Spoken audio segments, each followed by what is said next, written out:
নামাবো, তারপরে হলো এটাকে নাড়াচাড়া করা, এটা কি এই বিষয় নিয়ে অত্যন্ত সংক্ষিপ্ত করে কথা বলবো। প্রথমত হলো এই যে তাশাহুদ করার সময় আঙ্গুলটা তোলা, এটা হলো সুন্নাহ, এটা হলো কি সুন্নাহ। আবার বলেন কি সুন্নাহ, আল্লাহ রাসূল নিজেই বলতেন, রাসূল নিজেই বলেছেন। এটা মুসলিম শরীফের 579 নম্বর হাদিস।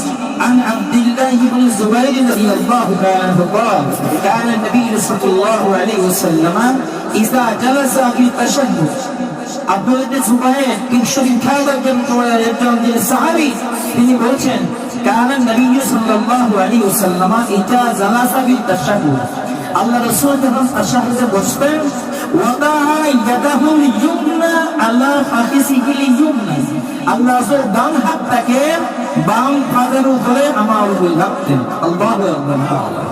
কোন হাত? ডান হাতকে ডান কাঁধের মানে ডান উরুর উপরে রাসূল রাখতেন। রাখার পরে ওয়া আশারা বিস সাবাবা, মানে ওয়া আশারা বিস সাবাবা, এই আঙ্গুলকে বলা হয় সাবাবা। কি বলা হয়? আল্লাহ রাসূল সাবাবা আঙ্গুল দিয়ে ইশারা করতেন। কি করতেন?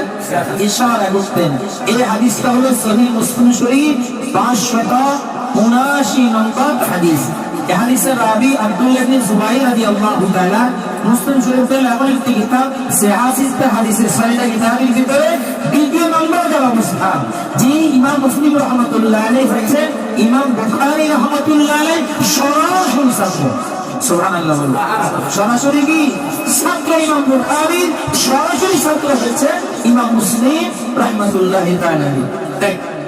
এবং যে এই হাতের আঙ্গুলটা যে আমরা করবো, এই করার সময় আমরা কি সরাসরি এমনি করবো নাকি আঙ্গুলকে আমরা গোল করবো, কিভাবে করবো?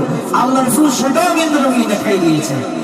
হাদিসে রাবী আন-নাফি আন ইবনে উমর রাদিয়াল্লাহু তাআলা আনহু কানা ইয়াকবিদু সালাসা মিন আসাবিহি, তারা বলেন যে যখন আঙ্গুল যখন তোলানো হয় এই তিনটা আঙ্গুলকে এইরকম করা হয়। ওয়া ইউহাল্লিকু হালকাতান, এইভাবে করে একটা গোল করা হতো। আল্লাহ রাসূল গোল করতেন, গোল করার পরে সুম্মা ইউশিরু বিস-সাবাবা, এবার আঙ্গুলগুলোকে গোল করে এবার সাবাবা আঙ্গুল দিয়ে আমার নবী ইশারা করতেন। বলেন সুবহানাল্লাহ। তাহলে বোঝা গেল এইরকম হাতকে শুধু এমন করা না, বলেন কি এমন করা না, এই হাতকে যারা এমন এরকম করে ওদের একটা বক্তব্য হলো এই যে এটা মানে আমার নামাজে নজরটা যেন বাহিরে না যায়, সেই জন্য আমার আঙ্গুল দিয়ে তাকাই থাকে। কেন? আপনি নামাজে খেয়াল রাখবেন। আপনি নামাজ পড়া মানে বান্দা আল্লাহর সাথে কথা বলা। আল্লাহ যতক্ষণ থাকবেন নামাজে দাঁড়িয়ে থাকবেন, বান্দা আল্লাহকে দেখছে, যদিও আমাকে আমরা দেখছি না, আল্লাহ আমাকে থেকে দেখতেছেন। এই নজর আমার আপনাকে নামাজ পড়া লাগবে, ঠিক কিনা? নবীজি বলছেন যে তুমি আল্লাহকে দেখছো, যদিও না দেখো ফাইন্নাহু তারাক, আল্লাহ তোমাকে দেখতেছে, এই নজর নামাজ পড়বি। আমার মন থাকবে আমি নামাজ করি, আমি কেন আন্তরে এমন করবো আর তাকে থাকবো না। এই এমন যে সুশেষ করে একটা হাদিস আছে, এই হাদিসের কিন্তু সাহাবায়ে কেরামের ভিতরে অসংখ্য অগণিত সাহাবায়ে কেরামের আমল ছিল আঙ্গুল আসার সময় তুলতে আবার নামিয়ে ফেলতেন। সাহাবায়ে কেরামের এই আমলটা ছিল। কেমন আবার বলছি দেখেন যে এখানে যে কোন কথা বলে তাশাহুদে যে আঙ্গুলটা আমরা তুলবো কখন তুলবো? লা ইলাহা, বলেন লা ইলাহা, এটা শুনে তুলবো।